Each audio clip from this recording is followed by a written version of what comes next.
7 দিনে ছোট বাচ্চাকে কোলে নিয়ে ডিভোর্স পেপারে সই করলো অবনী। তার স্বামী সামনেই দাঁড়িয়ে আছে, পাশে লাল বেনারসি শাড়ি পরনে দাঁড়িয়ে সদ্য বিবাহিতা স্ত্রী। ডিভোর্স পেপারে এই সই হলেই তারা তাদের নতুন সংসার শুরু করবে। ডিভোর্সটা হচ্ছে প্রথম স্ত্রী থেকে নতুন সংসারের অনুমতিপত্র মাত্র। কাপা কাপা হাতে অবনী নামটা লিখে দিতেই ঝাপসা হয়ে এলো চোখ। চোখের কার্নিশ বেয়ে গড়িয়ে পড়ল কয়েক ফোঁটা নোনা জল। নোনা জল গড়িয়ে বাচ্চা ছেলেটার কপালে পড়ল। কপালে পানি পড়তেই শব্দ করে কেঁদে উঠল বাচ্চাটা। বাচ্চার কান্নার শব্দে হুঁশ ফিরল অবনীর। বাচ্চাটাকে বুকের সাথে চেপে ধরল। বুক ফেটে কান্না আসছে, কিন্তু কাঁদছে না অবনী। বাচ্চার কপালে চুমু দিয়ে উঠে দাঁড়ালো অবনী। ডিভোর্স পেপারটা সায়নের হাতে দিয়ে কাটকাট গলায় বলল, তোমাদের নতুন জীবনের জন্য শুভকামনা জানাতে পারছি না। আসলে মন থেকেই আসছে না। এই যে নবজাতককে বাবা ছাড়া করলে, এই নবজাতকের বাবা ছাড়া বড় হওয়ার দীর্ঘশ্বাস, আর একজন নারীকে স্বামীহারা করে অসহায় করে তার চোখ থেকে গড়ানো প্রতিটা জলের ফোঁটা তিলে তিলে এই সংসারটা শেষ করে দিবে। সায়ন সামনেই দাঁড়িয়েছিল, দাঁত কেলিয়ে হাসল, বলল, অভিশাপ দিচ্ছ? আসলে ওতে কিছু হবে না। তুমি জানো তো, শকুনের দোয়ায় গরু মরে না। অভিশাপ দিচ্ছি না, অভিশাপ দিতে হয় না। দীর্ঘশ্বাসের সাথে অভিশাপ বেরিয়ে আসে। এই বাচ্চাটা যখন দেখবে অন্যের বাবা তাদের আদর করে আর ওর বাবা নেই, তখন যে কষ্টটা পেয়ে দীর্ঘশ্বাস ছাড়বে, ওই দীর্ঘশ্বাস তোমাদের সুখের সংসার ছাড়খাড় করে দিবে। অবনের কাটকাট কথায় রাগ হলো সায়নের। এগিয়ে এসে হাত তুলতে চাইল অবনের গালে। তৎক্ষণাৎ হাত চেপে ধরল সায়নের মা সাহেলা বেগম। বললেন, অনেক হয়েছে সায়ান, তুই তোর ইচ্ছে মতো কারো পরোয়া না করে সব করেছিস। এই মায়ের কথার বিন্দুমাত্র সম্মান রাখিসনি। এখন অবনী তোর কেউ না, মাত্রই ডিভোর্স হয়ে গিয়েছে। সে এখন তোর অধীনস্থ নেই। ওর গায়ে হাত দেওয়ার কোনো অধিকার তোর নেই। দাঁত কিড়মিড় করে অবনীর দিকে চাইল সায়ন। হাতের শীতল স্পর্শ পেতে চুপ হয়ে গেল। হাতটা ধরেছে নতুন বউ লিনা। লিনার দিকে তাকাতেই ফিসফিস করে বলল, আজ আমাদের ফার্স্ট নাইট, আপনি এভাবে নষ্ট করে দিবেন? তাকে যেতে দিন না, চলুন ভিতরে যাই আমরা। হ্যাঁ বউ, চলো। নতুন বউয়ের হাতটা হাতের মুঠোয় নিয়ে পা বাড়ালো বাসর ঘরের উদ্দেশ্যে। অবনী বিড়বিড় করে বলল, যত সব আদি খেতাম, এসব আদি খেতা ওই 2-4 দিনই চলবে। তারপর বাচ্চাটাকে বুকের সাথে চেপে ধরে শাশুড়ির দিকে তাকালো অবনী, বলল, মা, আমার এখান থেকে নেয়ার মতো কিছুই নেই, চলে যাচ্ছি আমি। নিজের খেয়াল রাখবেন মা।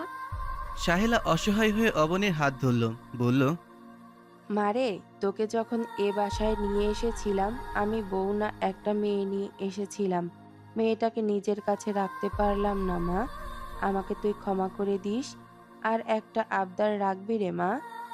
শাশুড়ির কথা শুনে আবারও চোখ ভিজে উঠল অবনীর, বলল, আপনি আমার মা, আপনাকে আমি সব সময় সম্মান করি। আপনি যা বলবেন তাই শুনবো মা।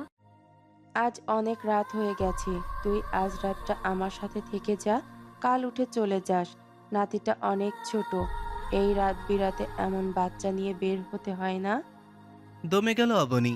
মায়ের কথা ফেলবে না বলেছি, তারপরও বলল। মা, থাকাটা কি খুব জরুরি? সাহেলা বলল, মনে কর এক অসহায় মায়ের অনুরোধ এটা।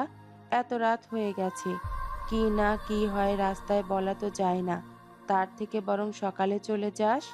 সাহেলার কথায় সম্মতি দিল অবনী, কিন্তু মনটা কেমন ছটফট করছে।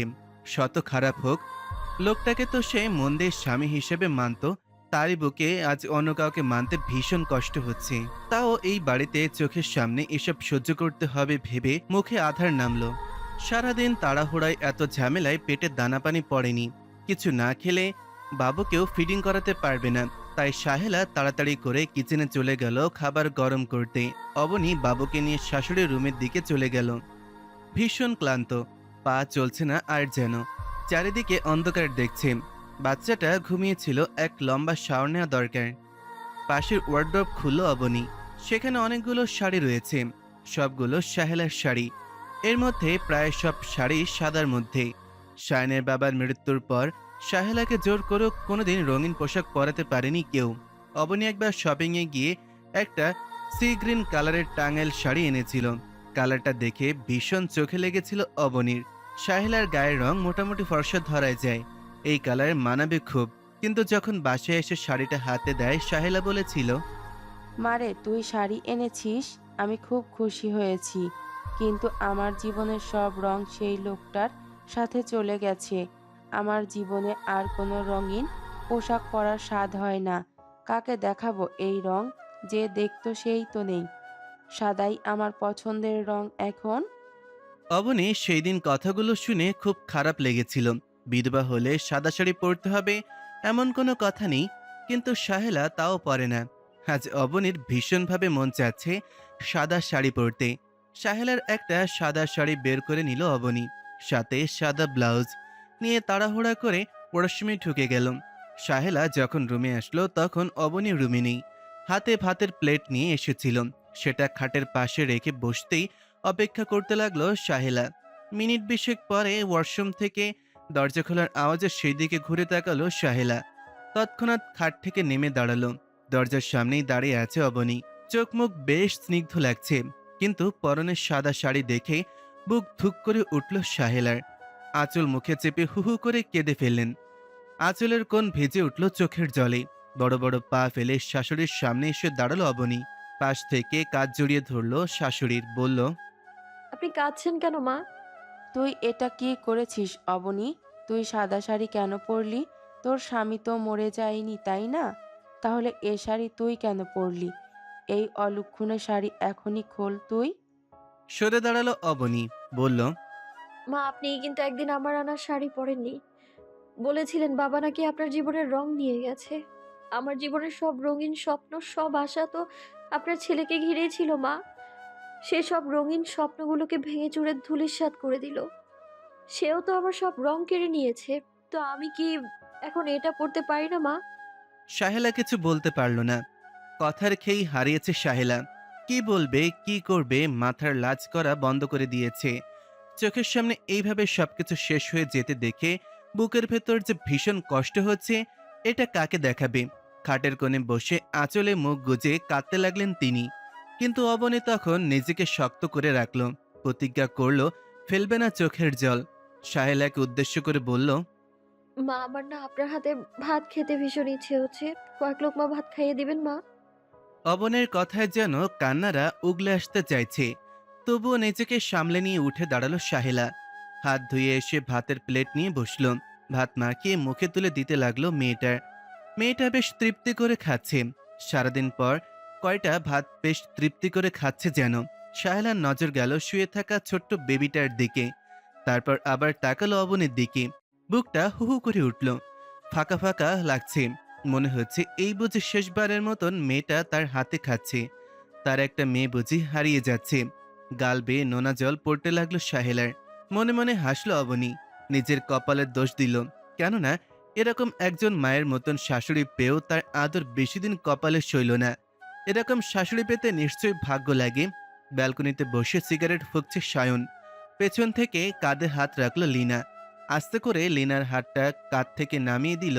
লিনা রেগে বলল, কি শুরু করলে সায়ান? এটা আমাদের বাসর রাত।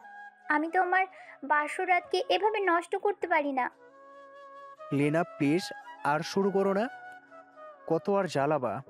তুমি আমাকে বলো তো, তোমার জন্য আমি আমার স্ত্রীকে ডিভোর্স দিয়েছি, আমার ছোট্ট বাচ্চাটাকে বাবা সারা করেছি, আর কত শাস্তি দিবা বলো? আর পারছি না লীনা। এর চেয়ে ভালো তুমি আমাকে মেরে ফেলো। কথাটা বলেই হু হু করে কেঁদে ফেলল সায়ন। লিনা বাঁকা হেসে বলল, কাহিনী তো কেবল শুরু বেবি। আরো কত কি সহ্য করতে হবে? কেবল তোর সংসার ভেঙেছি, অপেক্ষা করো তুমি।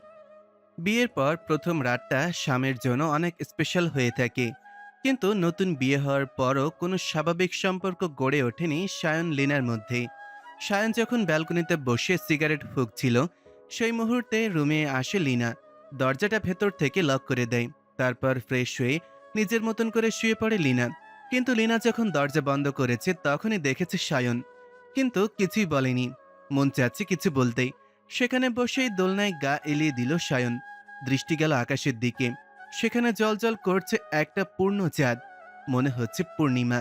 সায়নের মনে পড়তে লাগলো পুরনো দিনের স্মৃতিগুলো। এইরকমই এক পূর্ণিমার তিথিতে অবনীর সাথে বিবাহ বন্ধনে আবদ্ধ হয়েছিল। সেই দিনটা কতই না সুন্দর ছিল। সেই স্মৃতিগুলো কতই না মধুর ছিল। আজ সেই সব অতীত। কথায় আছে না, পাপ কখনো বাপকেও ছাড়ে না। সে কথা যেন মিলে গেল সায়নের সাথে। জীবনে করা একটা পাপ এখনো তাড়িয়ে বেড়াচ্ছে তাকে। সেই পাপ যেন পিছুই ছাড়ছে না, বরং অন্যায়ের রেশটা এখনো একের পর এক অন্যায় হয়েই চলেছে। তার করা ভুলের শাস্তি আজ তার নিষ্পাপ সন্তানটা পাচ্ছে, এটা ভাবতেই চোখ ভিজে উঠল। আরহাম ওর নিজের ছেলে, কিন্তু আজ যেন ওদের মাঝে শত মাইলের দূরত্ব। চাইলেও টেনে বুকে নিতে পারছে না। কার্নিশ বেয়ে 2 ফোঁটা জল গড়ালো। হাতের উল্টো পিঠ দিয়ে মুছে নিল সেই পড়ানো পানিটুকু। সব চিন্তা করতে করতে আজ আর চোখে ঘুম ধরা দিল না। সেখানে বসে ছটফট করতে করতে কাটিয়ে দিল পুরো একটা রাত। এইদিকে ঘুম ধরা দেয় অবনীর চোখেও। সে বাচ্চা আর শাশুড়ির পাশেই শুয়ে আছে ঠিকই, কিন্তু তার মন যেন পড়ে আছে অন্য কোথাও। বারবার মনে হচ্ছে তার সুখের সংসারে তার স্থান কেড়ে নিয়েই তার বরের বুকে একজন শান্তিতে ঘুমাচ্ছে।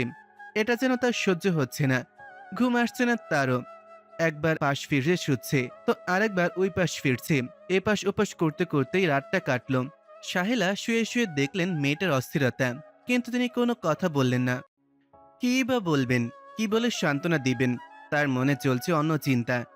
এই বিয়ের 2.5 বছর হয়ে গেল, এর মধ্যে অবনী কখনো ওর বাবা মায়ের বাসায় যায়নি, কারণ ওর বাবা এখনো ওদের বিয়েটা মেনে নেননি। তাই ও ওই বাড়িতে যাওয়া পছন্দ করেন না তিনি। তাই ওরাও আর কখনো ওই বাড়িতে যায় না। তাহলে মেয়েটা কাল কোথায় যাবে? ওর বাবা যদি কাল থেকে ওকে বাসে উঠতে না দেয়, তাহলে এই ছোট্ট বাচ্চা নিয়ে কোথায় যাবে মেয়েটা? কি করবে কি না করবে, তিনি শুয়ে শুয়ে একটা চিন্তা করে ফেললেন। এটাই ঠিক করবেন তিনি। ফজরের আজান হয়ে গিয়েছে। চারিদিকে ভোরের আলো ফুটতে শুরু করেছে। বিছানা ছেড়ে উঠলেন সাহেলা। তিনি উঁচু করে আসলেন। অবনের কাছে গিয়ে দেখলেন মেয়েটা একটু ঘুমিয়েছে বোধহয়। সারা রাত পর চোখে ঘুমেরা ধরা দিয়েছে একটু। তিনি আর অবনীকে ডাকলেন না। জায়নামাজ বিছিয়ে তিনি নামাজটা পড়ে ফেললেন। তারপর তার পরিকল্পনা মতন একটা ব্যাগের ভেতর সব জিনিসগুলো তুললেন যেগুলো তিনি অবনীকে দিতে চান। এরপর চলে গেলেন কিচেনে সকালে নাস্তা বানানোর জন্য। যদিও এর আগে প্রতিদিন অবনী নাস্তা বানাতো, তাকে কখনো কিচেনের পাশে ঘেঁষতে দিত না। কিন্তু আজ পরিস্থিতি ভিন্ন। মেয়েটা এমনিতেই অসুস্থ, তার ওপর গতকাল যা হলো, তাই সাহেলা নিজেই নাস্তা বানাতে গেলেন। নাস্তা বানিয়ে টেবিলের ওপর রেখে অবনীর জন্য তিনি রুমে আসলেন। অবনীকে ডাকলেন আস্তে করে। ধড়ফড় করে বিছানায় উঠে বসল অবনী। সাহেলা পাশে বসে আস্তে করে হাত বোলালেন অবনীর মাথায়। বললেন, ভয় পাচ্ছ কেন বোকামি? উঠে ফ্রেশ হয়ে নাস্তাটা সেরে ফেলো দেখি। অবনী পাশে তাকিয়ে দেখলো নাস্তা রেডি করে নিয়ে এসেছে সাহেলা। অবনীর কেন যেন হুট করে কান্না পেল। নিজের কান্না লুকাতে চাইল না। শাশুড়িকে জড়িয়ে ধরেই কেঁদে ফেলল। সাহেলা মাথায় হাত বোলাতে বোলাতে বললেন, কাঁদছিস কেন পাগলি মেয়ে? মা, আপনি এত ভালোবাসেন কেন? কোনো শাশুড়ি কি তার ছেলের বউকে এত ভালোবাসে? আমার তো মেয়ে নেই। তুই তো আমার ছেলের বউ না রে, তুই তো আমার মেয়েই। বলতে বলতে তার চোখ থেকে পানি গড়ালো। বাইরে থেকে দৃশ্যটুকু সাক্ষী হলো সায়ন। সারা রাত খিদেই পেট চোচো করেছিল। সকালে লিনা দরজা খুলে তাকে পাঠিয়েছে নাস্তা নেওয়ার জন্য। মাকে সেজন্যই ডাকতে এসেছিল, কিন্তু সায়ন জানতো না অবনী এখানে আছে। তাদের মা মেয়ের কান্না দেখে বুক যেন হাতুড়ি পেটা করছে সায়নের। মনে হচ্ছে এই 2 নারীর চোখের জলের কারণ একমাত্র সে। তার জন্যই আজ এরা চোখের জল ফেলছে। নিজেরও অনেক কষ্ট হতে লাগলো। আর সামনে এগোলো না সায়ন। দরজা থেকেই ফিরে গেল রুমের দিকে। নাস্তা সেরে আর দেরি করতে চাইল না অবনী। সাহেলাকে বলল, মা, আপনি রাগ করবেন না, কিন্তু আমি আর এক মুহূর্ত এখানে থাকতে যাচ্ছি না। বেরোবো এক্ষুনি। একটু পরে গেলে হয় না? না মা, আমি আসলে তাদের সামনে পড়তে চাচ্ছি না। মুখ কালো হয়ে গেল সাহেলার। তিনি আর জোরও করতে পারলেন না। জোর করেই বা কতক্ষণই রাখবেন। তিনি আঁচলের নিচ থেকে ছোট একটা ব্যাগ বার করে দিলেন। অবনী জানতে চাইল কি আছে এতে। সাহেলা বললেন, কি আছে তা এখন বলা যাবে না, কিন্তু মনে রাখবি এটা তোর বিপদের সঙ্গী। তোর যখন মনে হবে তুই অনেক বিপদে আছিস, তোর কারো হেল্প দরকার, তখন এই ব্যাগটা খুলবি। অবনী জিজ্ঞেস করল। এতে কি টাকা আছে? সাহেলা প্রত্যুত্তর করল না। বলল টাকা না, কিন্তু প্রয়োজনীয় জিনিস। এটা ফিরিয়ে দেওয়ার কথা কল্পনাও করিস না। বলতে বলতে ব্যাগটা অবনীর ব্যাগের মধ্যে ঢুকিয়ে দিল।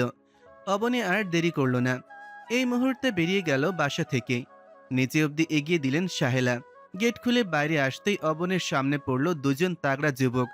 প্রথমে অবনীর সামনে দাঁড়িয়ে পড়ায় হকচকিয়ে যায় অবনী। পরে মুখের দিকে তাকিয়ে দেখে এরা তো শায়নের বন্ধু রিফাত ভাইয়া আর নাবিন ভাইয়া। রিফাত জানতে চাইল, ভাবি, আপনি সকাল সকাল ব্যাগপত্র গুছিয়ে কোথায় যাচ্ছেন? অবনীর তাদের সাথে কথা বলতে ইচ্ছে হলো না, কিন্তু ভদ্রতার খাতিরে হলেও কথা বলতে হলো, তাই বলল। আমি একটু বাবার বাসায় যাচ্ছি। অবনীর কথায় নাবিন চোখ বড় বড় করে বলল, সে কি ভাবি, আপনার বাবা আপনাদের মেনে নিয়েছে? কই, আমাদের তো একটা ট্রিটও দিলেন না। মেনে নেয়নি এখনো, আর মনে হয় না কোনোদিনও মেনে নেওয়ার প্রয়োজন পড়বে। মানে? সেটা তো আপনাদের খুব ভালো করেই জানার কথা। বাসায় যান, আপনার বন্ধু আছে, একসাথে নাস্তা করেন। একটু তাড়া আছে আমার। অবনী চলে যেতেই রিফাত বলল, ব্যাপারটা কি রে নাবিন? ভাবি আজ এমন করলো কেন? সে তো কখনো আমাদের সাথে এমন করে না। চল বাসায় গিয়ে দেখি, মনে হয় রাগ করে বেরিয়েছে বাসা থেকে। ওপরে ব্যালকনিতেই ছিল সায়ন। ওদের হচকানো মুখ দেখে বাঁকা হাসল, মনে মনে বলল, এতেই অবাক হলি তোরা? তোদের জন্য আরো বড় সারপ্রাইজ ওপারে অপেক্ষা করছে। কলিং বেল চাপতেই দরজা খুলে দিল সাহেলা। দরজা খুলে কোনো কথা না বলে তিনি রুমে চলে গেলেন। নাবিন আর রিফাত একজন আরেকজনের মুখ চাওয়াচাই করল। ব্যাপারটা কি ঘটেছে তাই মাথায় ধরা দিল না। ভেতর থেকে শায়ন ডাক দিল, রিফাত, নাবিন, ভিতরে আয়, ডাইনিং আয়, একসাথে নাস্তা করে। শায়নের ডাকেই ভেতরে চলে যায় ওরা। মূলত শায়নি সকালে টেক্সট করেছিল ওদের, বলেছিল তাড়াতাড়ি বাসায় আসিস, একসাথে নাস্তা করব। ওরা যখন ডাইনিংয়ে গেল তখন পুরো চমকে গেল, কেননা সেখানে লিনা বসে নাস্তা খাচ্ছিল। তাদের দেখেও না দেখার মতন করে খাবার চিবোতে ছিল আর পা দোলাচ্ছিল, যেন ভাবলেশীন ভাবে খেয়ে যাচ্ছে সেই। রিফাত অবাকের চরম সীমা কাটিয়ে প্রশ্ন করল, লিনা, তুমি এখানে কিভাবে সম্ভব? তুমি দেশে কবে এসেছো? এবার খাবার রেখে ওদের দিকে তাকালো লিনা। কাটকাট গলায় বলল, অবাক হচ্ছেন রিফাত ভাইয়া? অবাক হবেন না, আমাদের মতো লিনাদের মাঝে মাঝে ফিরে আসতে হয়, অতীতের টানে হলেও ফিরতে হয়। বলে একটা ক্রূর হাসি দিল। নাবিনের শরীর তখন ঘামতে শুরু করেছে। কি হতে যাচ্ছে সামনে কে জানে, কিন্তু লিনা যে কোনো ভালো উদ্দেশ্যে এখানে আসেনি তা আর বুঝতে বাকি রইল না ওদেরও। এবার আর লিনা আর শাশুড়িকে ডাকলো না, নিজে খাবার তুলে দিল ওদের প্লেটে। শায়নকেও বসতে বলল। এমন একটা ভাব যেন সবকিছু স্বাভাবিক, কিন্তু শায়নের দিকে এমন একটা লোক দিল, শায়ন তৎক্ষণাৎ দৃষ্টি নত করল, যেন ওই দৃষ্টি বলে দিচ্ছে, তুমি যদি ওদের কিছু বলো তাহলে তোমার খবর আছে। খাবার মুখে তুলতে তুলতে রিফাত জিজ্ঞেস করল, লিনা, এটা কি মোটেও ঠিক হলো? লিনা সে কথা জবাব না দিয়েই বলতে লাগলো, রিফাত ভাইয়া, আমি আপনার কলেজের জুনিয়র ছিলাম, কিন্তু এখন কিন্তু আমি আপনার বন্ধুর বউ। সেই হিসেবে আপনার কিন্তু আমাকে ভাবি বলা উচিত। রিফাত অবাক হলো। লিনা কখনো এইভাবে কথা বলতো না। কলেজে থাকাকালীনও লিনা খুব চুপচাপ আর ভদ্র স্বভাবের মেয়ে ছিল। তবে কি বিদেশে যাওয়ার পর লিনার ব্যবহার পাল্টে গিয়েছে? তবু নিজেদের বিস্ময় চেপে রেখে বলল। ঠিক আছে ভাবি। খাওয়ার টেবিলে কেউ কোনো কথা বলল না, চুপচাপ নিজের মনে খেতে লাগলো। কিন্তু সবার মাথায় কেমন ফাঁকা ফাঁকা লাগছে। রিফাত ফিসফিস করে শায়নকে বলল, মামা, কাহানি কি রে? খাওয়ার পর ছাদে আসিস, সব বলবো। এদিকে বাচ্চা নিয়ে বেরিয়ে তো গিয়েছে অবনী, কিন্তু এই মুহূর্তে ঠিক কোথায় যাওয়া উচিত বুঝতেছে না। একবার কি বাবার বাসায় যাবে? গিয়েই বা কি লাভ? সেখানে থাকতে কি বাবা দেবে? একজন ডিভোর্সি মেয়ের শেষ ভরসার জায়গা হতে পারে বাবা মায়ের কাছে, কিন্তু ভালোবাসার টানে তো সেই বাবা মা নামক ছাদ 2 বছর আগেই হারিয়েছে অবনী। এক বাচ্চাকে কোলে নিয়ে জাপটে ধরে আছে, অন্য হাতে একটা ব্যাগ যেখানে বাচ্চার প্রয়োজনীয় কিছু কাপড় জামা আর ওর নিজের জামা দিয়েছিল সাহেলা। অবনী নিতে চাইছিল না, কিন্তু সাহেলা বলেছিল, এই সময়টা তোমার জন্য অনেক কঠিন মা, কই যাবা কই থাকবা, তখন যদি আবার এসব কেনাকাটা করা লাগে তোমার জন্য বাড়তি খরচ লাগবে, তুমি এগুলো নিয়ে যাও, এইগুলো এই বাসায় রেখেই বা কি লাভ। এক প্রকার জোর করেই দিয়ে দিয়েছিল। বাচ্চা এক হাতে আরেক হাতে ব্যাগ নিয়ে আস্তে আস্তে রাস্তার পাশ ধরে হেঁটে যাচ্ছিল অবনী। পা যেন অসাড় হয়ে আসছে, আর সামনে এগোতে চাইছে না। কাছে একটা খালি রিক্সা দেখতে পেয়ে ডাক দিল। রিক্সাওয়ালা আসতেই বাচ্চাটাকে নিয়ে উঠে বসলো। রিক্সাওয়ালা জানতে চাইল কোথায় যাবেন। চিন্তা ভাবনা ছাড়া আনমনে জবাব দিল অবনী। দিয়ে দিল বাবার বাসার ঠিকানা। রিক্সা চলতে শুরু করেছে। অবনীর বুকও ধুকপুক বেড়েই চলেছে। কি হতে চলেছে কে জানে। বাবা যদি বাসায় থাকে তবে কি রিয়াক্ট করবে? অবনীর বাবা ভীষণ জেদি মানুষ। সে যে এত সহজে সবটা মানবে না তা খুব ভালো করে জানে অবনী। তবু আগে সেখানে যাবে ও। সায়নদের বাসা থেকে এ বাসা বেশি দূরে না, কয়েক মিনিটের রাস্তা। যদিও রাস্তায় জ্যামের কারণে বেশ কয়েক মিনিটের রাস্তা যেতেই ঘন্টা পেরুলো। রাস্তার জ্যামে বিরক্ত লাগলেও মনে মনে এইটুকু আশা করেছিল অবনী যে বাবা বাসা থেকে চলে গেলে তারপর না হয় যাবে। মা তাকে ফেরাতে পারবে না, শত হোক মায়ের মন। সে তো সন্তানের জন্য সবসময় পড়ে, যত অন্যায় হোক। আবার তারাই তো ভালোবেসে বুকে আগলে নেয়। বাড়ির সামনে রিক্সা থামালে রিক্সা ভাড়া মিটিয়ে গেটের সামনে গেল অবনী। তখনই গেট খুলে দিল দারোয়ান। গাড়ি নিয়ে বেরোচ্ছে আরমান শেখ। বাবাকে দেখে চোখের কোণে জল টইটুম্বুর হলো। মন চাইল একবার ছুটে গিয়ে বাবার বুকে মুখ লুকিয়ে কাঁদতে, কিন্তু তা আর হলো না। বাবার গাড়ি বেরোতে দেখে গেট থেকে একটু সরে দাঁড়ালো অবনী। চোখের পলকে বেরিয়ে গেল গাড়ি। অবনী কিয়ৎক্ষণ অপলকভাবে তাকিয়ে রইল। সময় কখন কোথায় দাঁড় করায় মানুষকে বলা মুশকিল। কিছু সময় পর বাসার সামনে গেল অবনী। গেটের সামনে বসা ছিল দারোয়ান চাচা। অবনী তাকে দেখে সালাম দিল। সালামের জবাব দিল দারোয়ান চাচা। অবনীকে দেখে কেঁদে ফেলল, বলল, আপনি আসছেন আম্মাজান? কতদিন পরে বাসায় আসলেন? একা আসলেন কেন? জামাই বাবা যে আসে নাই? কথা বলল না অবনী। মানুষ বুঝে হোক আর না বুঝে হোক, বারবার সেই কথাগুলোই কেন বারবার আমাদের সামনে মনে করিয়ে দেয় যে এই কথাগুলো আমরা ভুলতে চাই, খুব করে ভুলতে চাই। অবনী বলল, পরে কথা হবে চাচা, মায়ের কাছ থেকে আসি আগে। দরজার সামনে দাঁড়িয়ে আছে অবনী। কলিং বেল চাপতে যায় একবার তো আরেকবার পিছিয়ে আসে, এক পা এগোয় তো আরেক পা পেছুই। এরকম করতে করতে চাপি দিয়ে ফেললে ছুঁইছে। সেকেন্ড কয়েক বাদেই দরজা খুলল শিউলি বেগম। সে কিছু সময়ের জন্য নির্বাক হয়ে দাঁড়িয়ে রইল। সে এই মুহূর্তে অবনীকে এখানে আশা করেনি। অবনী খেয়াল করলো মায়ের দিকে। মানুষটা কি আগের থেকে একটু রোগা হয়ে গেছে? হ্যাঁ, হয়েছেই তো। চোখের নিচে কেমন কালি জমে গেছে, মুখটাও কেমন শুকনা লাগছে। চেহারায় বয়সের ছাপ পড়ে গেছে। আগে সেই পরিপাটি শিউলি বেগমকে খুঁজে পেল না অবনী।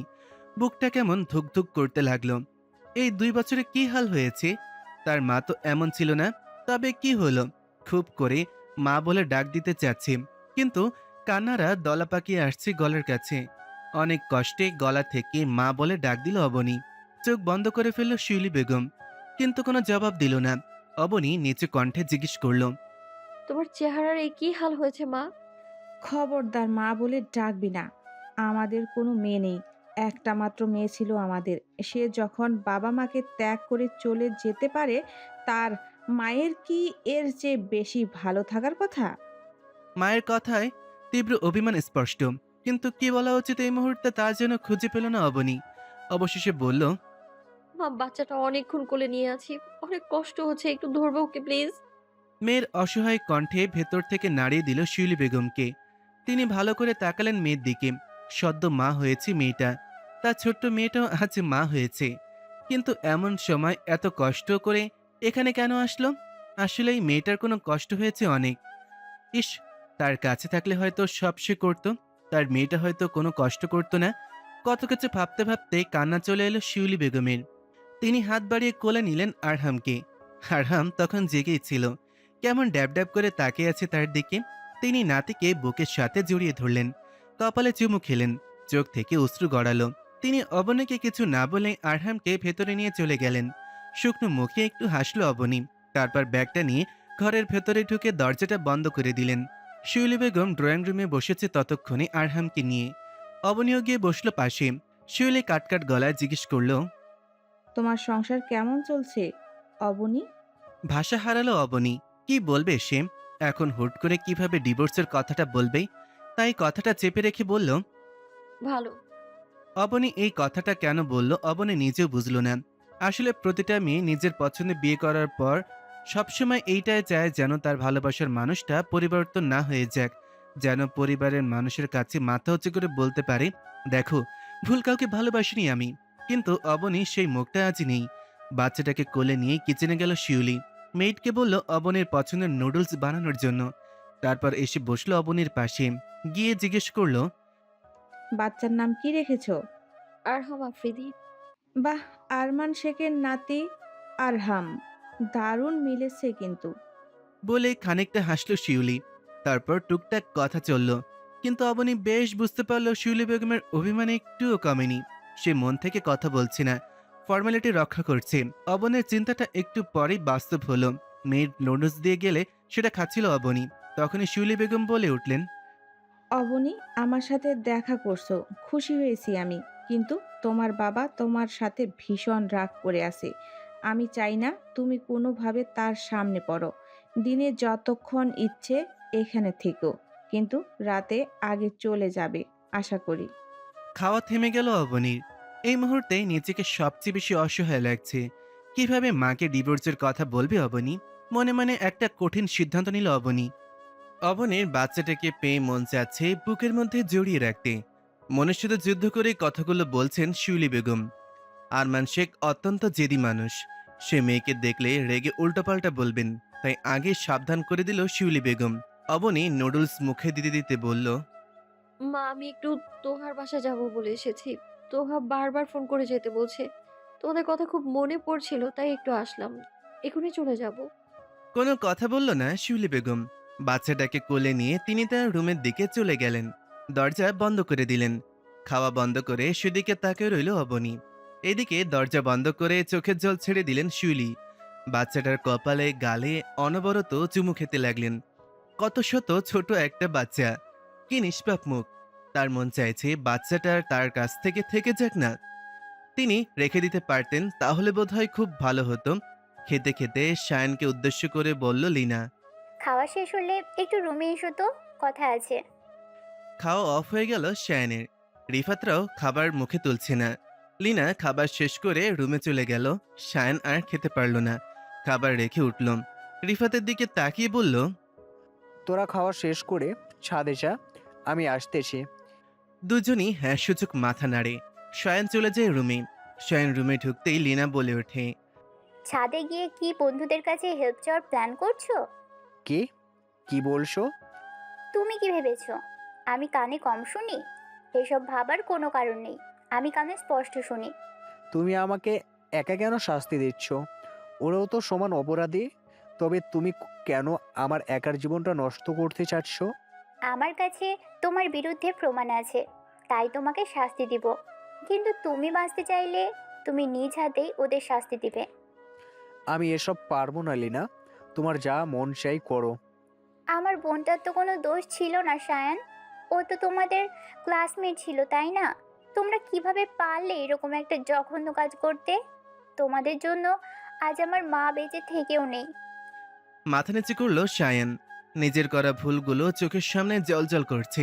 লিনার উদ্দেশ্যে জিজ্ঞেস করলো, লিনা, তুমি তো তখনই সবটা দেখেছিলে, তাহলে তুমি কেন তখন চুপ করেছিলে? কেন পুলিশের কাছে আমাদের নামটা বললে না? তুমি যদি বাঁচতেই এমন করে থাকো, তবে এই 4 বছর পরেই বা কেন ফিরে এসেছো? তোমার বোঝা উচিত সায়ান, আমি চাই নাই কেসটা পুলিশ সামলাক। তুমি তো অবস্থা জানোই, রিফাত নাবিলের বাবা যথেষ্ট পাওয়ারফুল লোক। যদি পুলিশ ওদের ধরতো, ও ওরা ওদের ক্ষমতার জোরেও বেরিয়ে আসতো। তাই তখন তোমাদের বাঁচিয়েছি। আর কথা হলো এখন কেন ফিরে এসেছি, আসলে তখন তোমাদের বিরুদ্ধে লড়ার মতো যথেষ্ট শক্তি আমার ছিল না। তার উপর মাও অসুস্থ ছিল, ছোট মানুষ ছিলাম। কই যাইতাম, কি করতাম, মাথা কাজ করছিল না। কিন্তু কোনো অপরাধী স্বাধীনভাবে ঘুরে বেড়াবে, এটা হতে পারে না। আমি পুলিশি ঝামেলা চাই না, কিন্তু আমি কাউকে ছাড়ও দিব না। রাগে হিসহিস করতে থাকে শায়ান। রাগে উঠে গিয়ে লিনার গাল চেপে ধরে। লিনা ছটফট করে ওঠে, হাত পা ছুড়ে নিজেকে ছাড়ানোর চেষ্টা করছে। কিন্তু শক্ত পুরুষালী হাতের কাছে লিনার শক্তি খুবই নগণ্য। তবুও হাল ছাড়ার পাত্রী না লিনা। আমেরিকায় থাকাকালীন সেখানে কারাটে শিখেছে লিনা। এই জীবন মরণ খেলার নামার আগে নিজেকে সেফ রাখতে তো শিখতেই হবে।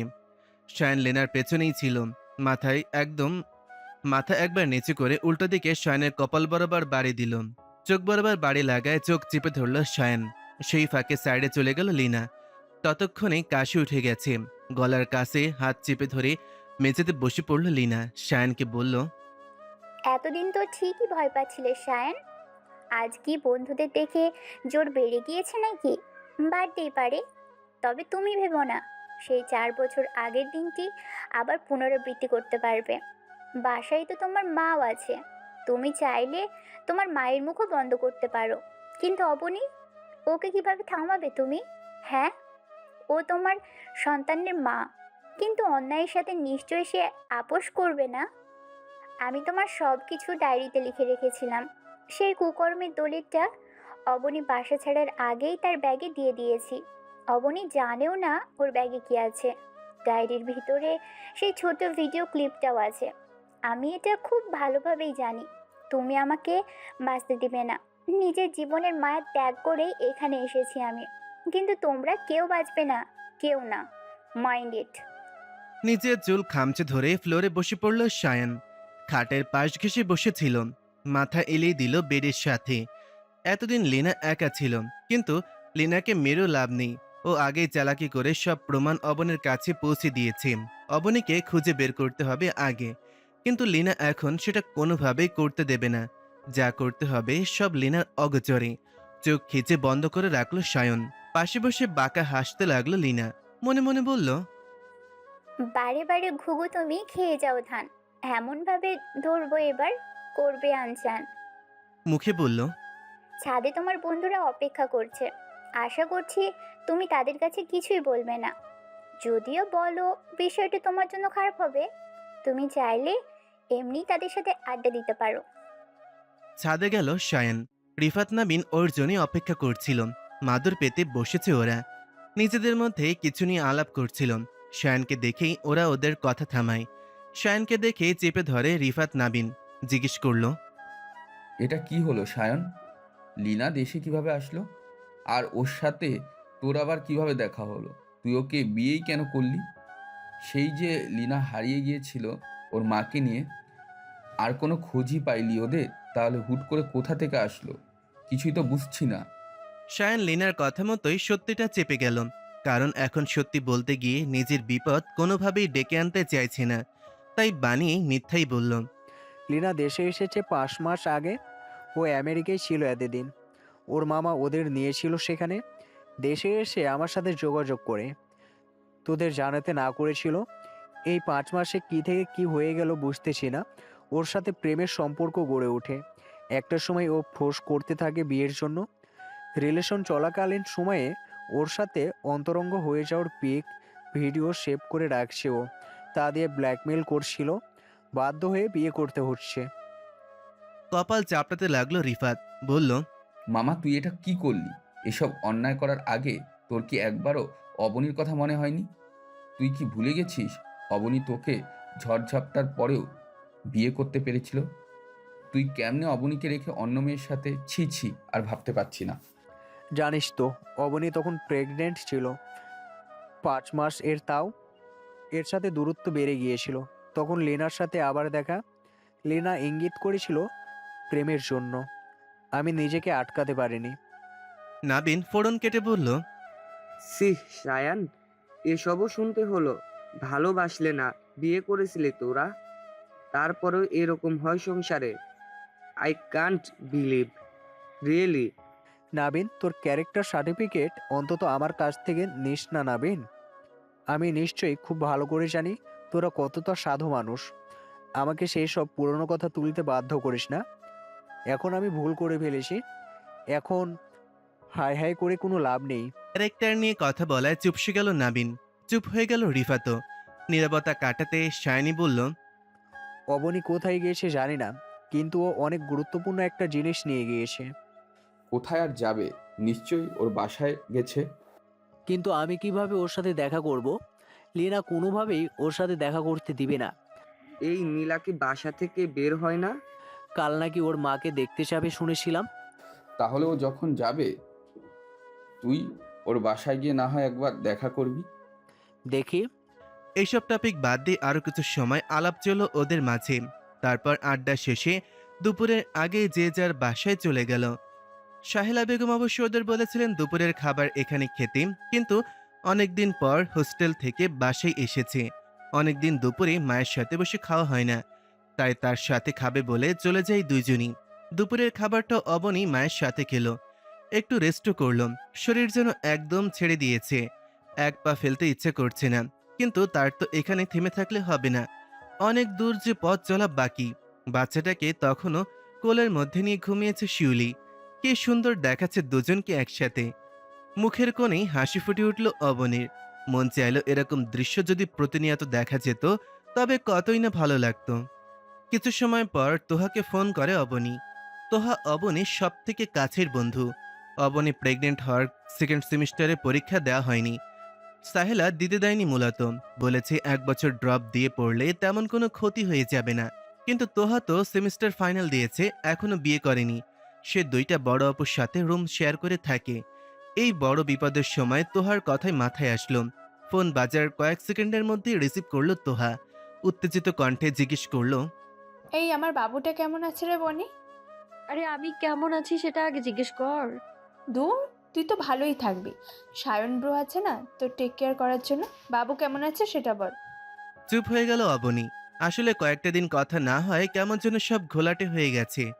এই যে এত কাছের বন্ধু, যার সাথে একদিন কথা না বললে ভালো লাগতো না, আর জীবনে এত বড় একটা দুর্ঘটনা ঘটে গেল, অথচ তোহা সেটা টের পেয়েও গেল না। অজান্তে একটা দীর্ঘশ্বাস বেরিয়ে এলো, যেটা অনুভব করলো তোহা। ব্যস্ত কণ্ঠে জিজ্ঞেস করলো, বনি কি হয়েছে রে? Any problem? হুম, কি হয়েছে খুলে বল তো। একটা রাত থাকার ব্যবস্থা করে দেয়া যায় দোস্ত? কিছু সময় চুপ রইল তোহা। বাসায় যে ঝামেলা হয়েছে বুঝতে বাকি রইল না তোহার। ভেবে বলল, একটা বড় আপু আজ গ্রামের বাড়িতে গিয়েছে, তার বেডটা ফাঁকা আছে, তুই চাইলে থাকতে পারবি, কিন্তু কি হয়েছে বলতো। আসলে সব বলবো, তুই একটু নিচে এসে রিসিভ করিস তো। বাবু কোলে নিয়ে সিঁড়ি দিয়ে উঠতে পারবো না। আরে চিন্তা করিস না, আমি আছি তো। মুচকি হাসলো অবনী। আসলেই বিপদের সময় আমি আছি তো, এতটুকু কথা বলার মতন একটা বন্ধু থাকলেও যেন কিছুটা মনে সাহস পাওয়া যায়। হয়তো তোহাও পরিস্থিতিটা জানে না, কিন্তু ভরসা তো দিচ্ছে তবুও। শিউলি বেগম নাতিকে নিয়ে গভীর ঘুমে। শিউলি বেগমের ঘুম হচ্ছে কঠিন ঘুম আর কি, মানে একেবারে যদি ঘুমাতে পারে তাহলে পাশে ঘূর্ণিঝড় বয়ে গেলেও টের পাবে না। সেই সুযোগটাই নিল অবনী। আস্তে করে কোলে তুলে নিল আরহামকে। মাথার ওড়নাটা ভালোভাবে পেঁচিয়ে এক হাতে ব্যাগ নিয়ে বেরিয়ে পড়ল চুপিসারে। পেছনে রেখে গেল ঘুমন্ত মাকে। তার মা যতই ওপরে ওপরে রাগ দেখাক, ভেতরে সে নাতিকে ভেবে ভীষণ খুশি, তা অবনী জানে। কিন্তু মা বাবাকে তো আর কষ্টের ভাগে করতে চাইছে না। তাই অবনী মনে মনে ভীষণ কষ্ট পাচ্ছিল যে আরও কষ্ট তার মাকে দিতে চাচ্ছে এই ভেবে। কিন্তু অবনী জানতেও পারল না অজান্তে সে একটা ভালো কাজও করে ফেলেছে। কেননা শায়ন কালই এই বাড়িতে আসবে সেসব প্রমাণ নিতে, যেগুলো অবনের অগোচরে ব্যাগের মধ্যে রাখা হয়েছে। রাতে বাড়িতে ফিরেছেন আরমান শেখ। অনেকটা প্রফুল্ল মনেই ফিরে এসেছিলেন। অনেক দিনের আটকে থাকা ডিলটা ফাইনাল হলো অবশেষে। কয়েক লাখ টাকার প্রজেক্ট এটা। সেই খুশির খবরটা স্ত্রীকে দেওয়ার জন্য মুখিয়ে আছেন, কিন্তু গেটের সামনে আসতে অবাক হলেন। দরজা একদম হাঁ করে খোলা, এরকম সচরাচর থাকে না। বিস্মিত নয়নে ভেতরে প্রবেশ করলেন আরমান শেখ।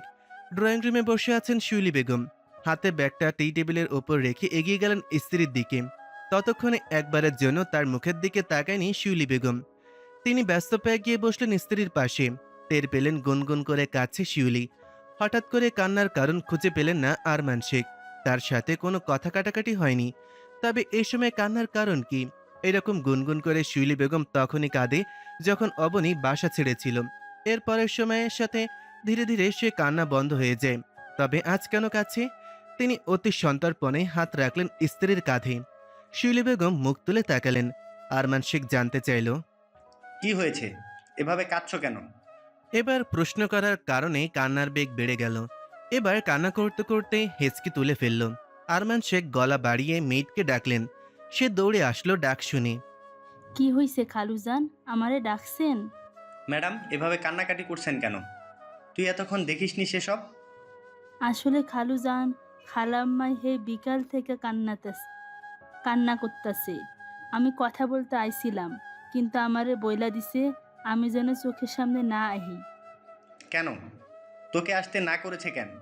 আসলে খালুজান, কথা না পেঁচিয়ে সরাসরি বল।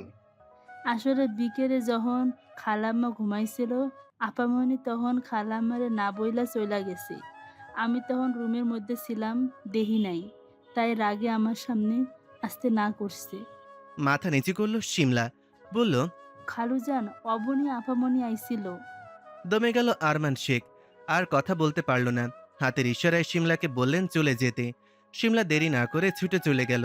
শিউলি ততক্ষণে আরমান শেখের কাঁধে মাথা রেখে কাঁদছে। আরমান শেখ নিচু কণ্ঠে বলল, যে আমাদের কথা একবারও চিন্তা করলো না, তার জন্য তুমি কেন কাঁদছো শিউলি? কান্নার গতি খানিকটা কমেছে।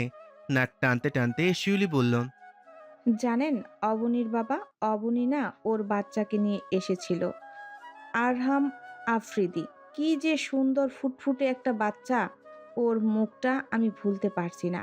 অবনীর সাথে ব্যাগও নিয়ে এসেছিল, মনে হয় থাকতে চেয়েছিল এখানে, কিন্তু আমি ওকে বলেছিলাম ও যেন আপনি আসার আগে চলে যায়। আপনি ওকে দেখলে বকবেন, তাই হয়তো মেয়েটা অভিমান করে চলে গেছে। কথা বেরোচ্ছে না আরমান শেখের মুখ থেকেও। তারও গলাটা কেমন ধরে আসছে। তিনি চোখ বন্ধ করলেন। চোখের সামনে যেন দেখতে পেলেন সেই ছোট্ট অবনী সারা ঘরময় দৌড়ঝাঁপ করছে, বাবা বাবা বলে ডাকছে। চোখ খুলে ফেললেন আরমান শেখ। সেই ছোট্ট অবনীর কোলে আরেকটা ছোট্ট বাচ্চা ভাবতেই গা শিরশির করছে তার। তবে মেয়েটা এত ধকল কিভাবে সামলাচ্ছে, এসব চিন্তা হানা দিচ্ছে মাথায়। শিউলি বেগমের দিকে তাকিয়ে বললেন, তুমি কথাটা কেন বললে শিউলি?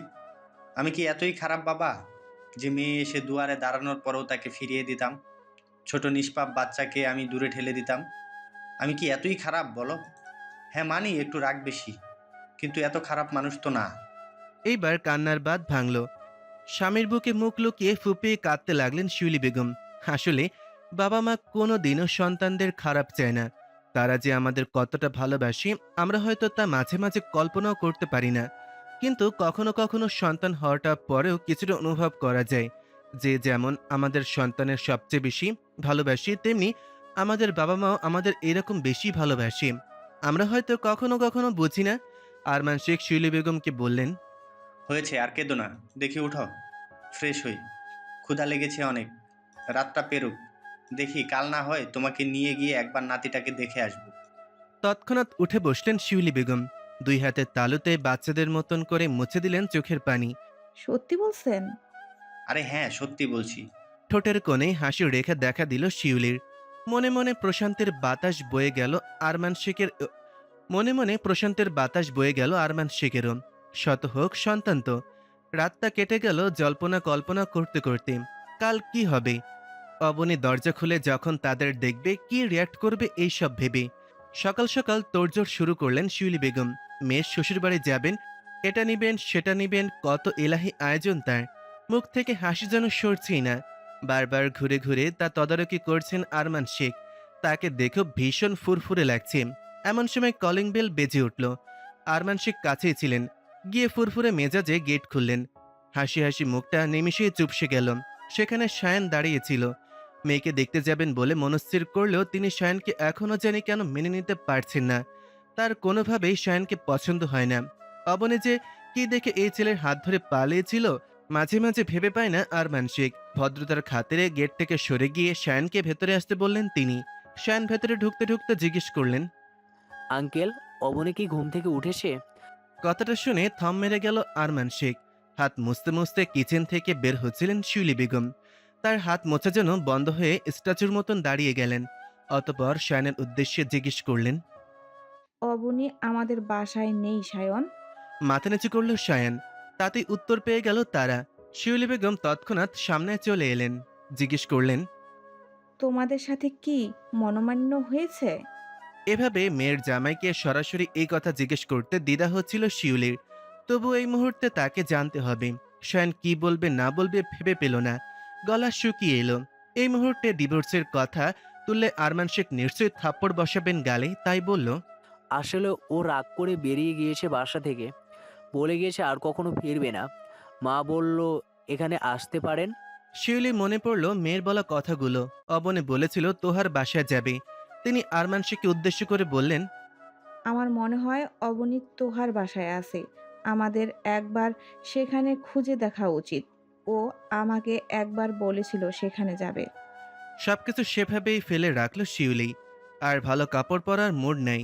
মেয়েটা ছোট একটা বাচ্চা নিয়ে কোথায় আছে কি করছে মাথায় কাজ করছে না। যেমন ছিল সেভাবেই বেরিয়ে এলো আরমান শেখের সাথে। সায়ানও এলো সাথে।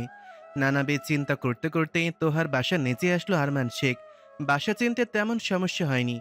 এর আগে কয়েকবার এখানে অবনীকে নামিয়েছেন তিনি।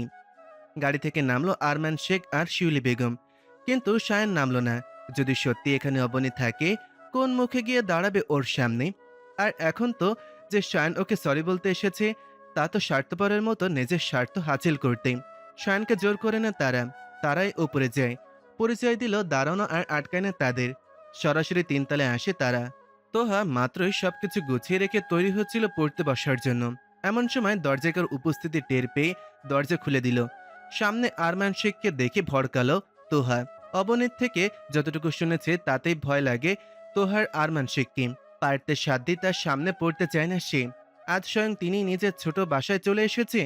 ওকে অবাক করে দিয়ে আরমান শেখ জিজ্ঞেস করলো, অবনী আছে তোমার কাছে মা? চুপ হয়ে গেল তোহা। অবনী তো সকালবেলায় বেরিয়ে গেছে ওর বাসা থেকে। ও যেতে দিতে চাইছিল না, কিন্তু অন্য কারো রুমে একটা আপুর বেডে এভাবে থাকা যায় না। কত কিছু বলে বের হলো, কিন্তু কোথায় যাবে তা বলল না। তোহা অনেক চেষ্টা করেও আটকাতে পারেনি। আরমানশিকে উদ্দেশ্য করে তোহা বলল, আঙ্কেল, আপনি কিছু জানেন না? এমন কথা শুনে আরমান শেখ আর শিউলি বেগম একে অপরের মুখে চাওয়াচাই করলেন। তোহা তাদের ভেতরে নিয়ে বসালেন। তারপর বললেন, আঙ্কেল আন্টি, আপনারা মনকে শক্ত করুন, একটা ব্যাড নিউজ আছে। তাদের তো কলেজায় পানি নেই ভয়ে। ভয় হচ্ছে কি বলবে এই মেয়ে, সেই চিন্তায় অবশেষে তোহা বলেই ফেলল। আসলে সায়ন ভাই আরেকটা বিয়ে করেছে, অবনীর সাথে ডিভোর্স হয়ে গেছে। আরও আগেই নাকি হতো, কিন্তু প্রেগনেন্সির জন্য এতদিন দেরি হয়েছে। মেজাজ খারাপ হয়ে গেল আরমান শেখের। হিতাহিত জ্ঞান হারালেন। ছুটে গেলেন গাড়ির দিকে, যেখানে শায়ান বসে আছে। পেছনে পেছনে ছুটলেন শিউলি। তিনি পরিস্থিতি কিছুটা আন্দাজ করতে পারছেন। এইদিকে এই ঝামেলা, ওইদিকে কোথায় হারিয়ে গেল অবনীর সেই চিন্তা। প্রতিটা বাবা মায়ের কাছে সন্তানরা অনেক বেশি মূল্যবান। সন্তানের কোনো বিপদের শঙ্কা বাবা মায়ের মনকে অস্থির করে তোলে। হয়তো মাঝে মাঝে সন্তানরা ভুল করে ফেলে, কিন্তু বাবা মায়ের কাছে সন্তান কখনো ফেলনা নয়। অবনের জীবনের এমন দুর্ঘটনার কথা যেন হৃদয় নাড়িয়ে দিয়েছে দুই মানবীর। বুকে হাত চেপে ধরলেন আরমান শেখ। হঠাৎ এমন একটা ধাক্কা যেন সহ্যের সীমা অতিক্রম করেছে। তাকে পাশ থেকে ধরে ফেলল শিউলি। বুকে হাত দিয়ে মৃদু মালিশ করে দিল। মুখে বারবার আওড়ালো সাবধানী বলল, আপনি শান্ত হন। এভাবে অসুস্থ হয়ে পড়লে তো আমরা কোনোভাবেই অবনীকে খুঁজতে পারবো না, বরং আপনাকে নিয়ে আরও ছুটতে হবে। তোহা ততক্ষণে গিয়ে এক গ্লাস পানি নিয়ে এসেছে। সেটা শিউলি ধরতেই ঢকঢক করে পুরো গ্লাস ফাঁকা করে ফেললেন আরমান শেখ। শিউলিকে বলল, এক্ষুনি নিচে চলো, 1 মিনিটও দেরি করা যাবে না। তোহার দিকে তাকিয়ে বলল, আসি রে মা, তোমাকে অনেক কষ্ট দিলাম শুধু শুধু। আরে না আঙ্কেল, কি যে বলেন। আর সময় নষ্ট করলেন না আরমান শেখ। দ্রুত পায়ে নিচে নেমে গেলেন। পেছন পেছন ছুটে নামলেন শিউলি। তোহা দৌড়ে রাস্তার পাশের জানালার কাছে গেল। ছোট্ট বাসায় কোনো ব্যালকনি নেই। জানালা দিয়েই বাইরের পরিবেশ দেখতে হয় তোহাদের। সেখানে বসে দেখতে পেল নিচে ঘটে যাওয়া দৃশ্য। কিন্তু এরকম কোনো কিছুর জন্য মোটে প্রস্তুত ছিল না তোহা। নিচে দেখতে পেল গাড়িতে হেলান দিয়ে দাঁড়িয়েছিল সায়ান। শ্বশুর শাশুড়িকে আসতে দেখে ঠোঁটের কোণেই হালকা হাসির রেখা দেখা দিয়েছিল। হয়তো ভেবেছিল অবনের খোঁজ পাওয়া গেছে, কিন্তু ঘটনা ঘটল উল্টো। আরমান শেখ গিয়ে সজোরে থাপ্পড় বসালেন সায়ানের গালে। তৎক্ষণাৎ গালে হাত দিল সায়ান। এত জোরে থাপ্পড় দিয়েছেন মনে হচ্ছে দাঁত এক জায়গা থেকে অন্য পাশে চলে গেছে। সায়ান মুখ তুলে বলতে গেল, আঙ্কেল আপনি? কথাটা শেষ করতে পারল না, তার আগে ঠাস করে আরেকটা চাপড় পড়ল গালে। দুই গালে দুইটা চাপড় খেয়ে দুই হাত চেপে দাঁড়িয়ে রইল সায়ন। আরমান শেখ আঙুল তুলে শাসিয়ে বললেন, দায়িত্ব যখন নিতে পারবে না, তাহলে বিয়ে কেন করেছিলে? বাচ্চার বাবা কেন হয়েছো? ওদের জীবনটা কেন নষ্ট করেছো? সোনার চামচ মুখে দিয়ে জন্ম নিয়েছিল আমার মেয়ে, মরিচিকার পেছনে ছুটতে গিয়ে আসছে সর্বহারা। বদমাস ছেলে, তোমাকে আমি কোনোভাবেই ছাড়বো না, মনে রেখো। আগে আমার মেয়েটাকে খুঁজে পাই শুধু। এতটুকু বলে গাড়ির গেট খুলে শিউলিকে আদেশ করল ঢুকতে। শিউলি ঢুকতেই তিনি অপর পাশ থেকে এসে ঘুরে বসলেন। ড্রাইভারকে বললেন গাড়ি স্টার্ট দিতে। হতবম্ব হয়ে গালে হাত দিয়ে সেখানে দাঁড়িয়ে আছে সায়ান। মনে মনে হয়তো শ্বশুরকে উগান্ডা থেকে ঘুরিয়ে পচা পানিতে চুবিয়ে আনছে। চোখের পলকে সামনে থেকে শেখ বাড়ির গাড়িটা বেরিয়ে গেল। সায়ান তখনও দাঁড়ানো। এতটুকু দৃশ্য দেখতেই মুখে হাত চেপে ধরল তোহা। আরমান শেখ জামাইয়ের গায়ে হাত তুলবে এটা ভাবেনি তোহা। আবার নিজে মনেই বলে, কিসের জামাই, ও তো আস্ত একটা বদমাইশ। একদম ঠিক হয়েছে ওর সাথে। তারপর তড়িঘড়ি করে জানালার পাশ থেকে সরে গেল, যেন শায়ানের নজর ওর দিকে না পড়ে। ঠিক যেই ভয়টা পাচ্ছিল তাই হলো। কয়েক মুহূর্তের মধ্যেই টোকা পড়ল ওর দরজায়। তোহা মনে মনে আল্লাহ আল্লাহ করতেছে। একে তো বাসে বড় অপরাহ নেই, আঙ্কেল আন্টিও চলে গেছে। একসময় দুলাভাই হিসেবে পরিচিত সেই শায়ান ভাইকে আজ যেন ভিন্ন লাগছে। হিংস্র বাঘের মতন দরজায় অনবরত ধাক্কা দিয়ে যাচ্ছে। ভয়ে দরজা খোলে না তোহা।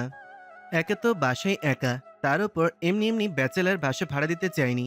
অনেক বুঝিয়েছে, তারপর ম্যানেজ হয়েছে। এখন যদি কোনো কেলেঙ্কারি হয়ে যায় এই বাসা ছাড়তে হবে। আতঙ্কে বারবার পানি খাচ্ছিল তোহা, আর জোরে জোরে শ্বাস নিচ্ছিল। মিনিট 4-5 পর থেমে গেল দরজা ধাক্কানো। স্বস্তির শ্বাস ফেলল তোহা। জানালা দিয়ে দেখলো হুড়মুড় করে বেরিয়ে যাচ্ছে সায়ান। মনে মনে বলে উঠল, যাক, আল্লাহ রক্ষা করেছে। বাচ্চাকে কোলে নিয়ে একটা বাসার সামনে দাঁড়িয়ে আছে অবনী। পাশে 15-16 বছরের একটা মেয়ে দাঁড়িয়ে আছে, পরনে স্কুল ইউনিফর্ম। স্কুল থেকে বাসায় ফিরছিল অবনী। ঠিকানা জিজ্ঞাসা করায় বলল এটা নাকি সে চেনে। এই বাসায় অনেকদিন যাবৎ কেউ থাকে না। আগে নাকি একজন দম্পতি এসে মাঝে মাঝে থাকতো, আবার কয়েকদিন পর পর চলে যেত। মেয়েটার কথায় মুচকি হাসলো অবনী। অনুরোধ মাখা কণ্ঠে বলল, তুমি কি আমাকে বাসাটা অবধি পৌঁছে দিতে পারবে? অবনীর মুখ দেখে মায়া হলো মেয়েটার। সাথে আবার ছোট একটা বাচ্চা। তা দেখে অবনীর হাত থেকে ব্যাগটাও নিল। তারপর অবনীকে সাথে নিয়ে এলো। প্রতিমধ্যে অবনী মেয়েটাকে ওর নাম জিজ্ঞেস করেছিল। মেয়েটা হেসে জবাব দিয়েছিল ওর নাম মিষ্টি। জবাবে হেসেছে অবনীও। মৃদু হেসে বলল, তুমি কিন্তু তোমার নামের মতোই মিষ্টি। এইভাবে টুকটাক কথা বলতে বলতে বাসাটার সামনে এসে পড়েছে ওরা। মিষ্টি বলল, আচ্ছা আপু, আপনি থাকেন তাহলে। বেশি দেরি হয়ে গেলে আম্মু আবার চিন্তা করবে। অবনীর সায় জানায়। মেয়েটা ব্যাগ ঘরের সামনে রেখে চলে যায়। ভেতরে ঢুকবে কি ঢুকবে না তা নিয়ে দ্বিধায় পড়ে যায়। অবশেষে সাইড পার্টস খুলে বের করে চাবিটা। দেখে বোঝা যাচ্ছে বেশ পুরনো চাবি এটা। এক হাত দিয়ে কষ্ট করে তালাটার মধ্যে চাবিটা প্রবেশ করালো। মোচড় দিতেই খুলে গেল তালা। ধাক্কা দিয়ে দরজা খুলল। চোখ বন্ধ করে শ্বাস নিল অবনী। এই ঘরে ঢুকতে ঢুকতে যে মনে হচ্ছে জীবনের নতুন এক ধাপে পা দিতে যাচ্ছে। এখানে সম্পূর্ণ একা সে। নিজের লড়াইটা নিজেকে লড়তে হবে। ভেতরে পা দিল অবনী। রুমটা ঘুটঘুটে অন্ধকার। পাশের দেয়ালে হাতের সুইচবোর্ড পেল। প্রথমবার চাপ দিতে কোনো কিছু হলো না। পাশের আরেকটা সুইচে হাত দিল। সেখানে একটা লাইট অন হলো। স্বস্তি পেল কিছুটা। যাক, লাইট তো আছে। কিন্তু নাকে কেমন একটা ভ্যাপসা গন্ধ লাগতে লাগলো। চারিদিকে চোখ বুলিয়ে দেখলো রুমের আনাচে কানাচে সব জায়গায় মাকড়সার জাল বিছিয়ে রেখেছে। সবকিছুতে ময়লার স্তূপ জমে আছে। মানুষ না থাকলে যা হয় আর কি। বাড়িটা ঘুরে দেখলাম। ছোট একটা বাড়ি, 2টা বেডরুম, ডাইনিং, কিচেন, ওয়াশরুম, আর কিছুই নেই। কিন্তু প্রতিটা রুমে রয়েছে শৌখিন কিছু আসবাবপত্র। অবনী একটা রুমে তার শ্বশুর আর শাশুড়ির যৌবনকালের একটা ছবি দেখতে পেল, বড় করে বাঁধানো। খাটের পাশে দেয়ালে ঝোলানো বড় একটা ছবিখানা। এই রুমটা বেশ পছন্দ হলো, কিন্তু বেডশিটের ধুলে জমে একাকার। অবনী এক হাত টেনে নিচে ফেলল বেডশিটটা। ব্যাগের মধ্যে বাবুর জন্য আনা তোয়ালে ছিল, সেটা বিছিয়ে আরহামকে শোয়ালো সেইখানেই। কিন্তু বিপত্তি বাঁধল তখন। ফ্যান ছাড়তে গিয়ে দেখলো ফ্যান চলে না। অতুষ্ট গরমে বাচ্চাটার অবস্থাও নাজেহাল। তার মধ্যে ফ্যানটাও নষ্ট হয়ে পড়ে আছে। মনে মনে বেশ বিরক্ত হলো অবনী। হাত মুখে পানি দেওয়া দরকার। আরহামকে রেখে পা বাড়ালো ওয়াশরুমে, কিন্তু সেখানেও কোনো পানি নেই। মনে মনে বেশ বিরক্ত অবনী। এরকম সমস্যা তো জীবনও মোকাবেলা করতে হয়নি। আজ যেন একদম হাঁপিয়ে উঠেছে। হঠাৎ মনে হলো বাসায় আসার সময় একটা টিউবওয়েল দেখতে পেয়েছিল। তড়িঘড়ি করে সেইখানে যায়। জায়গাটা সিক্ত। আশেপাশের লোকজন হয়তো সেখান থেকে পানি নিয়ে ব্যবহার করে। চাপ দিতেই উঠল পানি। হাসি ফুটল অবনীর মুখে। সেখান থেকে পানি নিয়ে হাতে মুখে দিতেই ঠান্ডা স্রোত বয়ে গেল শরীরে। কিছুটা স্বস্তি লাগলো। রুমে গিয়ে লেগে পড়ল থাকার জায়গাটা পরিষ্কার করতে। এক সময় ক্লান্ত হয়ে শুয়ে পড়ল আরহামের পাশে। চোখ বন্ধ করতে চোখের সামনে ভেসে উঠল রাতের দৃশ্য। কোথায় যাবে, কি করবে, এটা ভেবে যখন চিন্তিত হলো তখন সাহেলার কথা মনে পড়ল। সে বলেছিল, যখন তোর মনে হবে কারো সাহায্য দরকার তখন আমার ব্যাগটা খুলবি। অতি উৎসাহী হয়ে সেই ব্যাগটা খোলে অবনী। সেখানে একটা চাবি, একটা ঠিকানা, একটা চিরকুট আর বেশ মোটা অঙ্কের একটা অ্যামাউন্ট ছিল। চিরকুটটা পরে অবনী।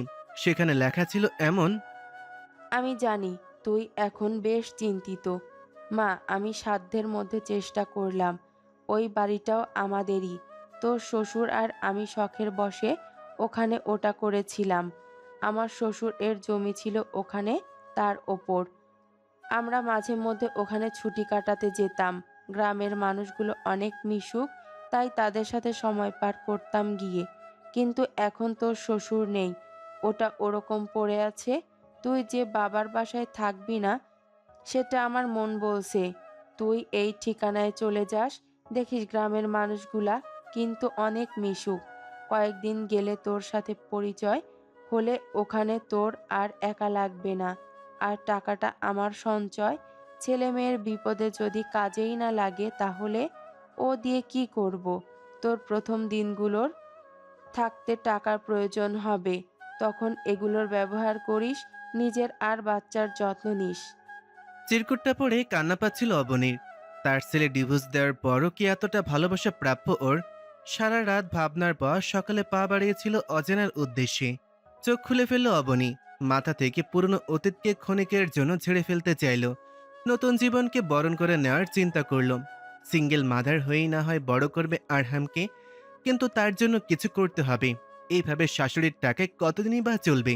প্রথমবারের মতন মেয়ের শ্বশুর বাড়িতে পা রেখেছে শেখ দম্পতি, কিন্তু দুঃখজনক বিষয় হচ্ছে মেয়ে সেই বাড়িতে নেই।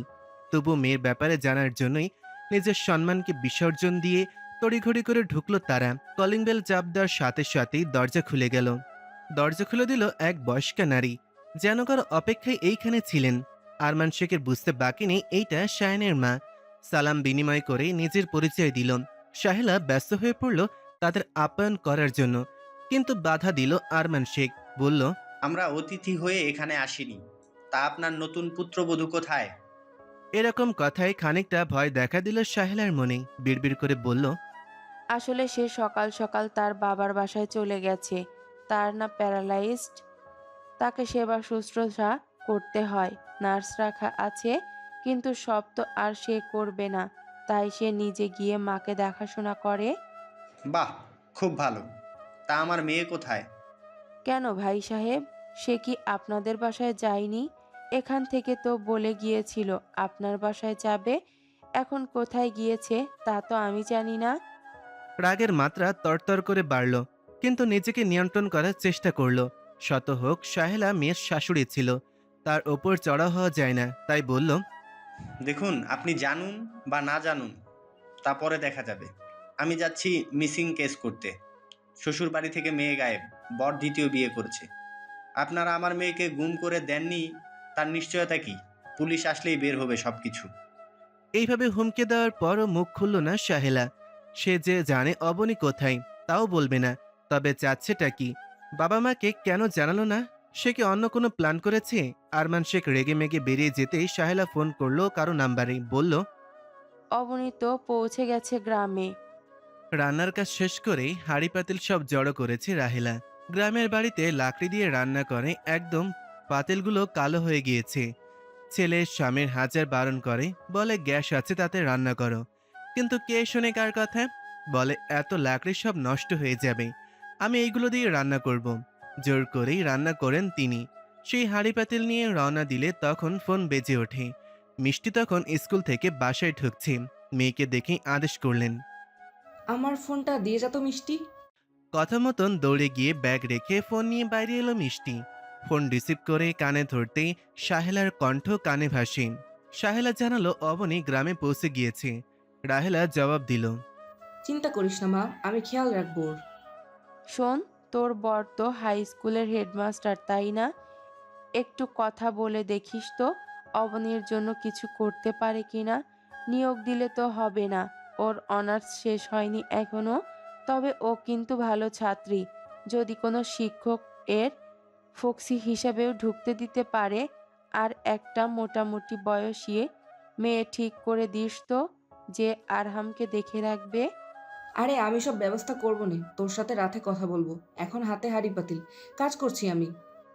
আচ্ছা রাখ তাহলে, রাতে ফোন দিব। ফোন রাখতে ওই পাশে স্বস্তির নিঃশ্বাস ফেলল শাহেলা। রাহেলা তার স্কুল জীবনের বান্ধবী ছিল, অনেক ভালো সম্পর্ক ওদের, এখনো যোগাযোগ আছে। শাহেলা যখন ঠিক করে অবনীকে গ্রামে পাঠাবে, তখন রাহেলার সাথে যোগাযোগ করে। রাহেলার কেন যেন নাতিটার জন্য পরাণ ছটফট করে। অবনী মেয়েটা এই কয়দিনে একদম মায়ে জড়িয়ে নিয়েছে, তাই তো কত চিন্তা এই মুহূর্তে। রাহেলা যদি একটা ব্যবস্থা করে দেয় তবেই শান্তি। তবে এই মুহূর্তে শায়নের জন্য চিন্তা কাজ করছে না শাহেলার। যে ছেলে দ্বিতীয় বিয়ে করে মায়ের সাথে তর্কে জড়ায়, তার জন্য ভাবতে মন সায়ও দেয় না। এদিকে ফোন রাখার পর মিষ্টি ওর মায়ের কাছে জিজ্ঞেস করে, কেন আপনি কথা বলছো মা? তোর রাহেল আন্টি আছে না, ওর ছেলের বউ কয়েকদিন নাকি গ্রামে থাকবে, তাই ওই বাড়িটায় আসছে। কি বলো, আমার সাথে দেখা হয়েছে তো। কি বলিস? কিভাবে, কখন? আরে হ্যাঁ, স্কুল থেকে ফেরার পথে তাকে বাড়ি চিনি দিয়ে এসেছি। যা, খুব ভালো করেছিস মা, কপাল পোড়া মেয়েটা। কি বলো মা, এভাবে বলছো কেন? কি আর বলবো বল, এই যে ভালোবেসে বিয়ে করলো একজনকে, যার জন্য ঘর ছাড়লো, সেই আজ পর করে দিল। এর চেয়ে অভাগী আর হয় বল? বুকটা ধড়াস করে উঠল মিষ্টির, মনে মনে বলল, আমি তো জানি ভালোবাসা মা অনেক শান্তি থাকে, ভালোবাসার মানুষটা কাছে থাকলে আনন্দ অনুভূতি হয়, আর বিয়েটা যদি হয় ভালোবাসার মানুষের সাথে তবে সে সুখ অনুভূতি সারা জীবন উপভোগ করে যায়। কিন্তু ভালোবাসার মানুষটা তাকে পর করে দিলে কেন? তবে কি ভালোবাসাও একদিন ফুরিয়ে যায়, নাকি মানুষ পুরনো হয়ে গেলে সম্পর্ক মূল্য কমে যায়? চোখের সামনে কত চিন্তা ভাসছে, মন আটকে গেছে নানাবিধ প্রশ্নে। মা ততক্ষণে হাঁড়ি পাতিল নিয়ে গেছে বাঁধানো সিঁড়ির ঘাটে। আনমনে হাঁটতে হাঁটতে ঘরের দিকে গেল মিষ্টি। মন চাইছে একবার অবনীদের বাসায় যেতে। অবনীর জীবনে কি ঘটেছিল শুনতে ইচ্ছে করছে, কিন্তু সে তো এখনো অতটা পরিচিত না। আচ্ছা, পরে না হয় যাওয়া যাবে ভেবে ড্রেস চেঞ্জ করে ফ্রেশ হতে চলে গেল। মিসিং কেস ফাইল করতে চাইছিল আরমান শেখ, কিন্তু থানার বাইরে বসে ফোন হাতে নিতেই আননোন নাম্বার থেকে একটা মেসেজ চোখে পড়ল। কথার ধরনে মনে হলো এটা শায়নের মা। লেখাটা বাংলিশ টাইপ করা ছিল, যেরকমটা বর্তমানে বেশিরভাগ বাঙালি মেসেঞ্জারে ব্যবহার করে থাকে। বার্তাটার ধরন দেখে আরমান শেখ বললেন। কথাটা শুনে আগ্রহ জন্মানো শিউলি বেগমেরও। তিনি আরমান শেখের হাত থেকে মোবাইল ফোনটা নিলেন। সেখানে লেখা ছিল, তখন ওভাবে বলার জন্য রিয়েলি সরি। আমি জানি না ওদের মধ্যে ঠিক কী হয়েছে, তবে আমার মনে হচ্ছে অবনীর কাছে অনেক ইম্পর্ট্যান্ট কিছু আছে যা সায়ন খুঁজতেছিল। আপনার বাসায় আসার আগে ও ফোন করেছিল, ও আপনাদের ফলো করতেছে। আপনারা দয়া করে কেস করবেন না। অবনী আমার দেয়া ঠিকানায় আছে এবং নিরাপদে আছে, চিন্তা করবেন না। এদিক এর সমস্যা সমাধান হলে আমি অ্যাড্রেস দিব, তবে রিকোয়েস্ট এই মোমেন্টে আমার কাছে জানতে চাইবেন না কিছুই। ওদের মধ্যে কোনো একটা গেম চলতেছে যা অনুমান করতে পারছি, বাট ধরতে পারছি না। আপনারা বাসায় যান, অবনী নিরাপদেই আছে, তবে মিসিং কেস করে পুলিশের মধ্যে এনে বিষয়টি আরও ঘেটে যেতে পারে।